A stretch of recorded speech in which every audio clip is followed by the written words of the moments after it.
মশাল মিলিশের মুখ্য উদ্দেশ্য হলো আমাদের এখানে মনোনয়ন বঞ্চিত জনাব মশাল ভূঁইয়ার পক্ষে আমরা এই মশাল মিছিলের আয়োজন করেছি। ওনার আমাদের একান্ত দাবি ওনাকে সত্যিকার রূপে নেতৃস্থানীয় লোকগণ এবং আমাদের কেন্দ্র কমিটি যেন বিবেচনা করে একজন সুস্থ দক্ষ এবং একজন সৎ ব্যক্তিকে যেন মনোনয়ন দেওয়া হয়।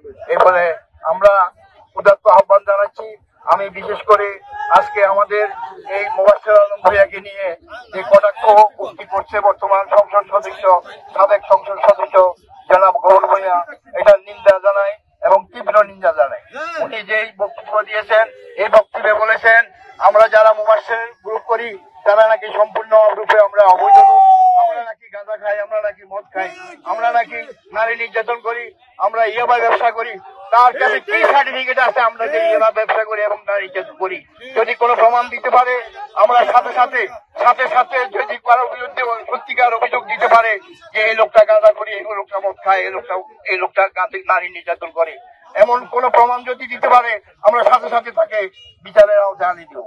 এবং আজকে আমরা এই বক্তব্যের জন্য তাকে আমরা অত্যন্ত ঘৃণা করি এবং তীব্র নিন্দা করি। এই সম্পূর্ণভাবে আমরা একান্তভাবে অন্তত কেন্দ্র কমিটির কাছে আবেদন রাখবো। আজকে আমাদের এই নাঙ্গলকোট লালমাই উপজেলার একান্ত একটি উপজেলা, এই উপজেলার মধ্যে আমরা অতীতে আজকে 16 বছর আমরা গৌর ভূঁইয়াকে দেখি নাই। 5 তারিখের পরে গৌর ভূঁইয়া হঠাৎ করে আবির্ভাব হয়েছে। উনি 5 তারিখের পরে থেকে আজকে আমাদের এখানে আবির্ভাব হয়েছে, কিন্তু আমরা অতীতে ওনাকে দেখি নাই। আমরা দেখেছি মোবাশ্বের আলম ভূঁইয়া আমাদের সাথে জড়িত ছিলেন। উনি বিভিন্ন প্রোগ্রামে বিভিন্ন কার্যক্রমে